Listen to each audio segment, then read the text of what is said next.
जंगल के एक बड़े मैदान में हाथी दादा धीरे धीरे पेड़ से आम तोड़कर खा रहे थे। बीनू भेड़िया पास की झाड़ियों में छुपा उनकी हरकतें देख रहा था। अरे वाह हाथी दादा, मजे से आम खा रहे हैं, क्यों ना थोड़ी मस्ती की जाए। बीनू धीरे से रेंगते हुए हाथी दादा के पास पहुंचा। जैसे ही हाथी दादा ने अपनी सूंड से एक बड़ा आम तोड़ा, बीनू ने उनके पीछे जाकर उनकी पूंछ में हल्का सा झपट्टा मार दिया। हाथी दादा चौंक गए और उछल पड़े। आम उनके मुंह से गिरकर जमीन पर लुढ़क गया। अरे ये क्या हुआ? कौन है? बीनू हंसी रोकते हुए झाड़ियों में छुप गया। हाथी दादा ने इधर उधर देखा, लेकिन कोई नजर नहीं आया। तभी बीनू फिर से आया और उनकी पूंछ को जोर से खींच दिया। बीनू, मैं जानता हूँ कि तेरी शरारत है। बीनू हंसते हुए बाहर आया। हाथी दादा, आपको इतना गुस्सा क्यों आ रहा है? बस हल्का सा खींचा ही तो था। बस बहुत हुआ। अब मैं तेरी शिकायत जंगल के राजा शेर सिंह से करने जा रहा हूँ। जंगल की पगडंडी से हाथी दादा और खरगोश गुस्से में आगे बढ़ने लगे। तभी उन्हें सामने से मीनू मौसी और रानू चिड़िया आती हुई दिखी। अरे अरे, कहाँ जा रहे हो दोनों इतने गुस्से में? हाँ मीनू मौसी, अब बहुत हो गया। ये भेड़िया सुधरने वाला नहीं है। मैं उसकी शिकायत करने महाराज के पास जा रहा हूँ। रानू चिड़िया सोच में पड़ गई और मीनू मौसी से बोली, मुझे लगता है हमें पहले बीनू को समझाना चाहिए। हो सकता है वो अपनी शरारतें बंद कर दे। मीनू मौसी सहमत हो गईं और दोनों बीनू भेड़िए के पास जाने लगी। इधर बीनू भेड़िया अब एक पेड़ के नीचे बैठा अपनी शरारतों पर हंस रहा था। मीनू मौसी और रानू चिड़िया वहाँ पहुँच गयी।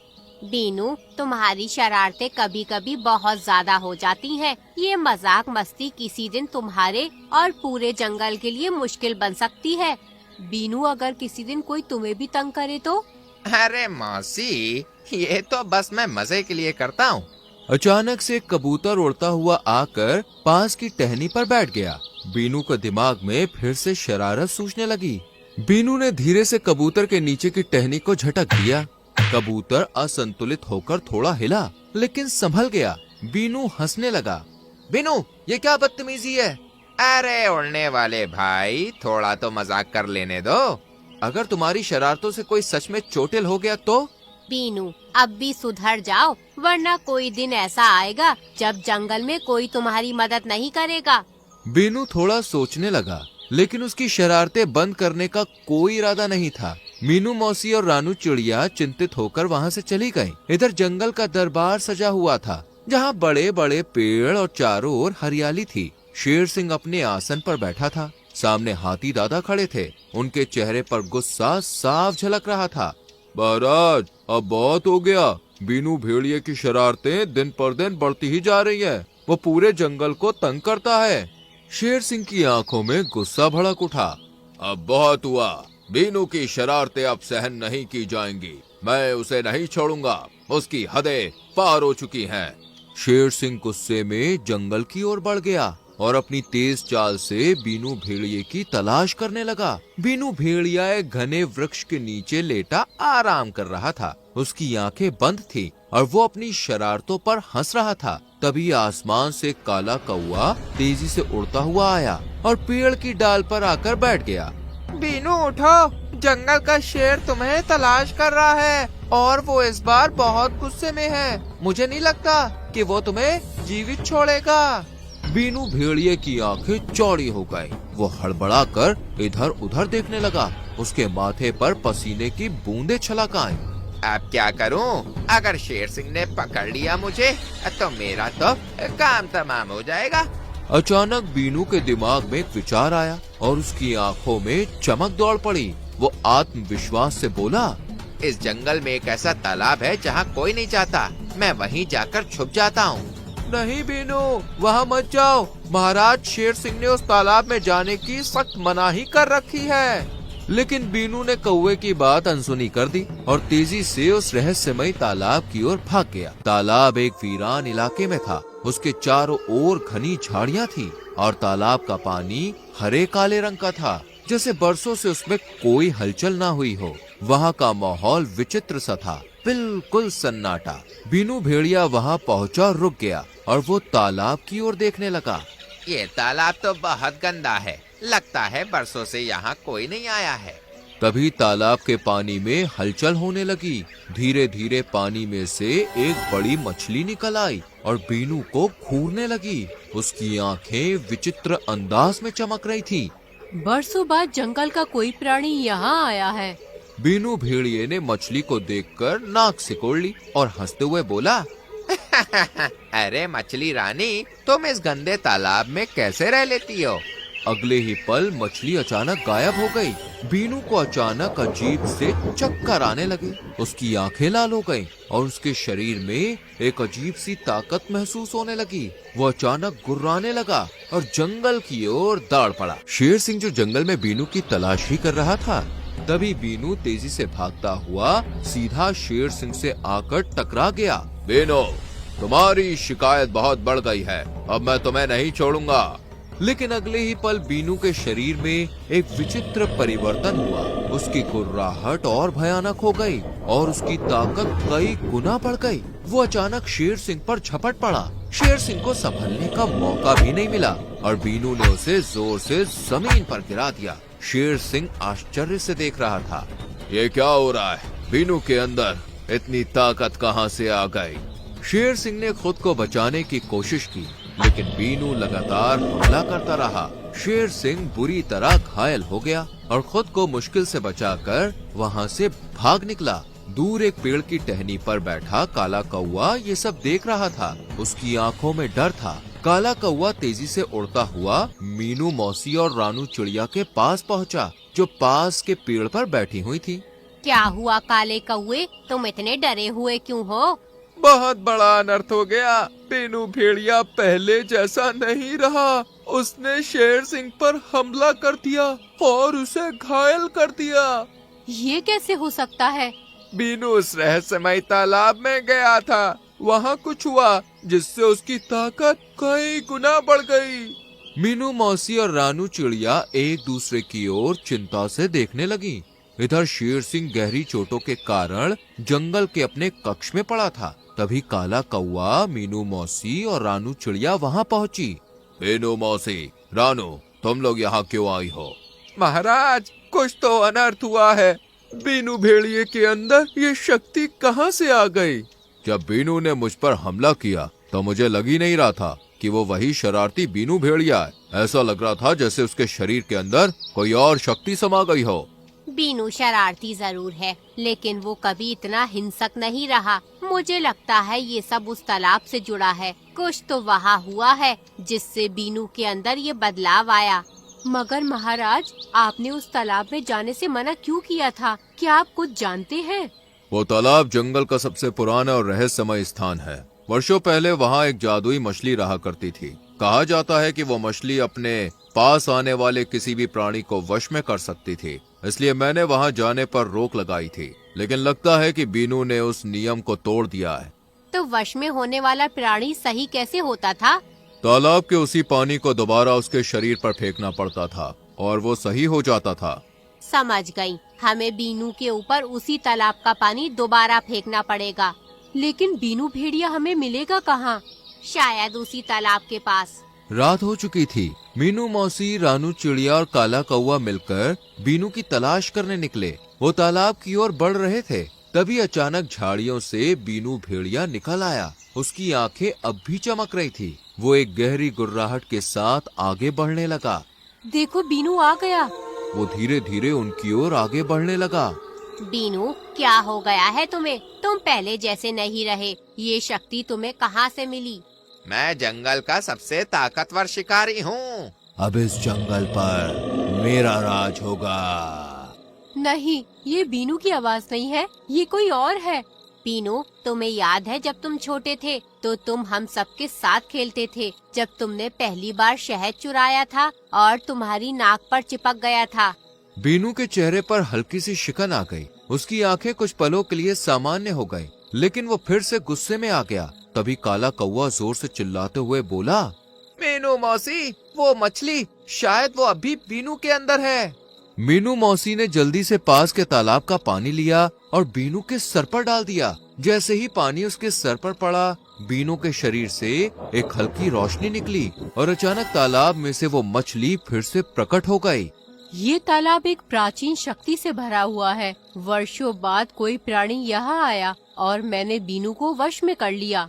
ये कहते ही मछली अचानक पानी में कूद गई। बीनू धीरे धीरे होश में आ गया। ये मैं कहाँ हूँ?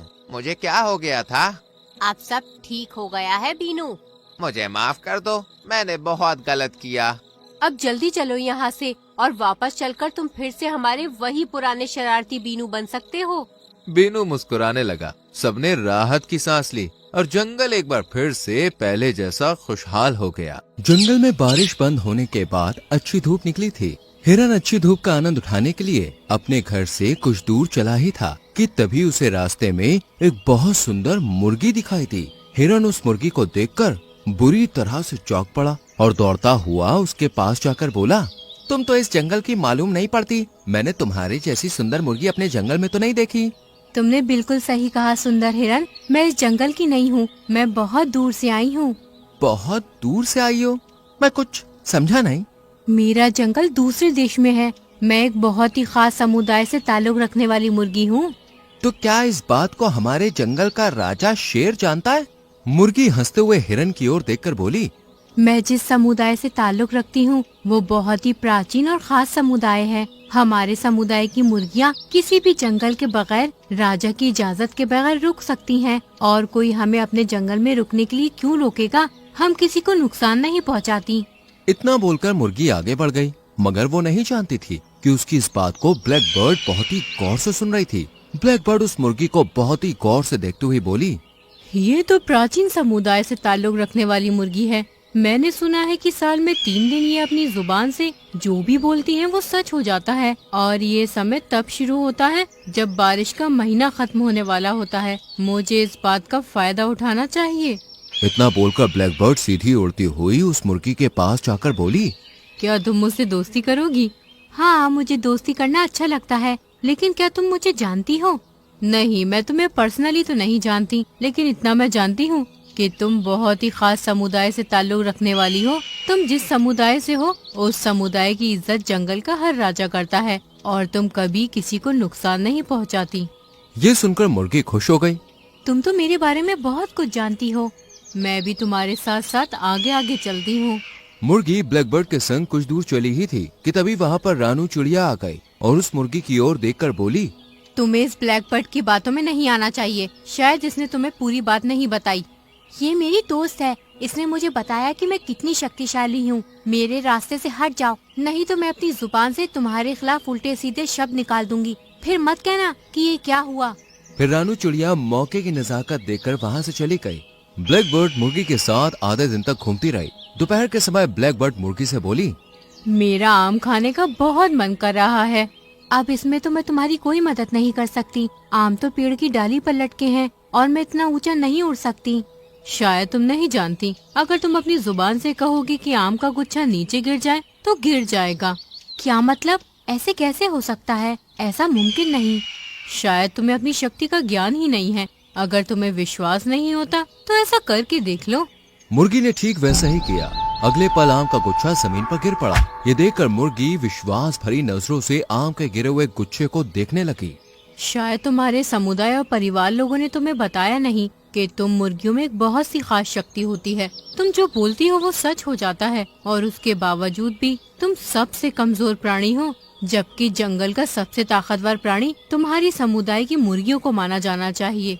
तभी वहाँ पर उछाल मारता हुआ बंदर आ गया और क्रोधित नजरों से उस मुर्गी की ओर देखकर बोला, तुम्हारी हिम्मत कैसे हुई इस आम के गुच्छे को तोड़ने की? क्या तुम्हें पता नहीं कि इस पेड़ पर मेरा अधिकार है और तुम तो इस जंगल की भी नहीं लगती।